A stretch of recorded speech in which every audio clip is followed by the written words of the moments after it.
Mr. President, will you give an apology for the statement yesterday?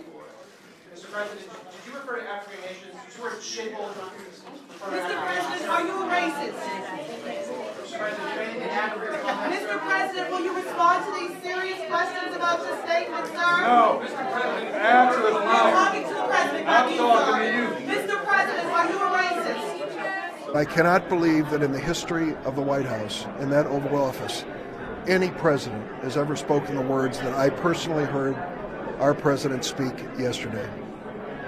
You've seen the comments in the press. I have not read one of them that's inaccurate. To no surprise, the president started tweeting this morning denying that he used those words. It is not true. He said these hate-filled things, and he said them repeatedly. When the question was raised about Haitians, for example, we have a group that have temporary protected status in the United States because they were the victims of crises and disasters and political upheaval. The largest group's El Salvadoran, the second is Honduran, and the third is Haitian. And when I mentioned that fact to him, he said, Haitians, do we need more Haitians? And then he went on when we started to describe the immigration from Africa that was being protected in this bipartisan measure. That's when he used these vile and vulgar comments, calling the nations they come from shitholes. The exact word used by the president, not just once, but repeatedly. That was the nature of this conversation. When it came to the issue of, quote, chain migration, I said to the president, do you realize how painful that term is to so many people? African Americans believe that they migrated to America in chains. And when you speak about chain migration, it hurts them personally. And he said, oh, that's a good line. And then when I talked to him about the impact this has on family unification in a nation that values families with the flag as the most important symbols of our future, they scoffed at this notion. It was a heartbreaking moment. Today we celebrate Dr. King for standing up for the self-evident truth Americans hold so dear, that no matter what the color of our skin or the place of our birth, we are all created equal by God.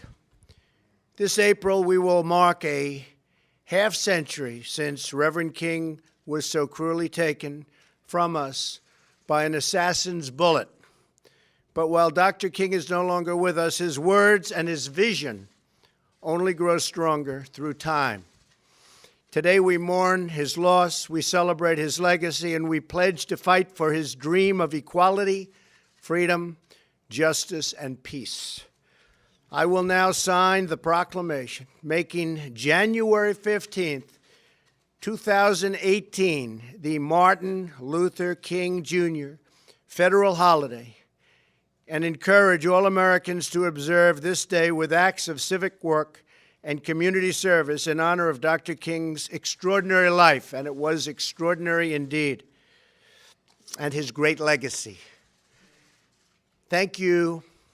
God bless you all, and God bless America. This April, we will observe the 50th anniversary of Dr. King's assassination. I remember so vividly that day as a high school student in Detroit. Far from silencing his dream, death wrought him immortal in the American heart. His message of equality, justice, and the common dignity of man resounds today, urgently needed to heal the divisions of our age. Today we honor the legacy of the man who marched on Washington for jobs and freedom, achieving both for millions of Americans of all races and backgrounds. But his legacy also calls us to remember where these ideas, equality, freedom, liberty, get their power. Our good efforts alone are not enough to lend them meaning. For by what shall I be called equal to another man? It cannot be by wealth, for there will always be one richer than me. It cannot be by strength, for there will always be one stronger than me. It cannot be by success or happiness or beauty or any other pieces of the human condition which are distributed through providence. So perhaps providence alone is the answer. We hold these truths to be self-evident, that all men are created equal, that they are endowed by their Creator with certain unalienable rights, that among these are life, liberty, and the pursuit of happiness. With these familiar words, our Declaration of Independence recognizes the true author of our common dignity, one that is beyond every human law and institution.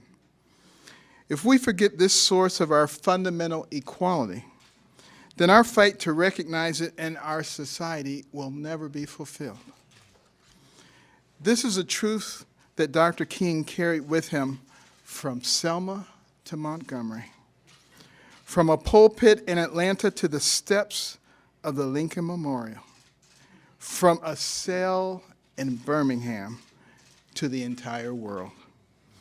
This year, we will not remember his slaying as the ending, but as a beginning, as a moment when his truth rose stronger than hatred and his cause larger than death, as a moment when he called to new life with his Creator, before whom all men shall one day stand in equal rank, bearing with them no riches but the content of their character. If we keep this conviction at the center of our every word and action, if we look upon our countrymen as brothers with a shared home and a common destination, then instead of meaningless words rolling off of our tongue, we will truly create one nation under God, indivisible, with liberty and justice for all. And we're going to have a word from Pastor Isaac Newton Ferris, the nephew of Dr. Martin Luther King.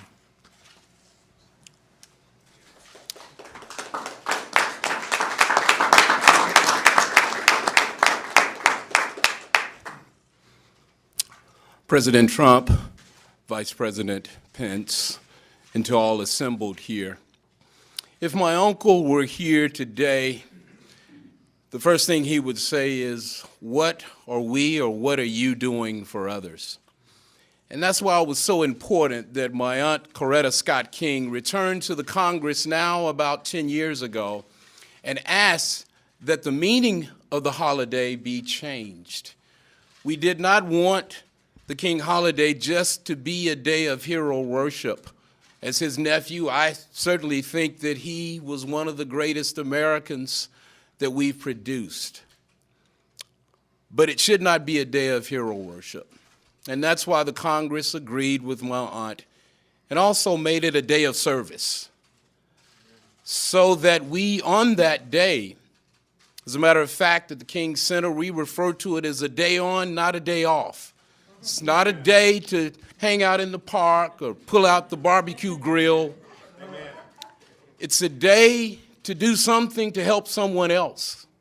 And that can be as simple as delivering someone's trash or picking up the newspaper for that elderly person who can't get to the end of the driveway. Bottom line, you're doing something that benefits someone other than yourself.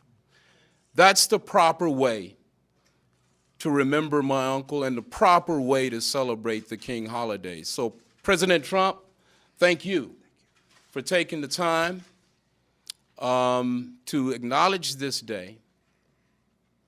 Thank you for remembering that we're all Americans, and on this day we should be united in love for all Americans. Thank you, Mr. President. Thank you, Mr. Vice President.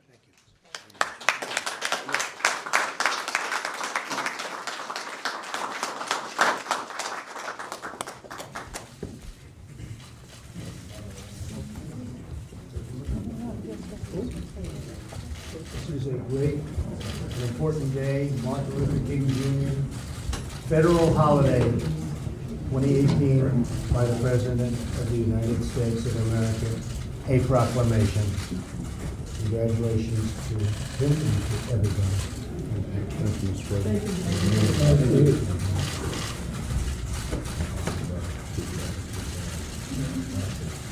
Thank you.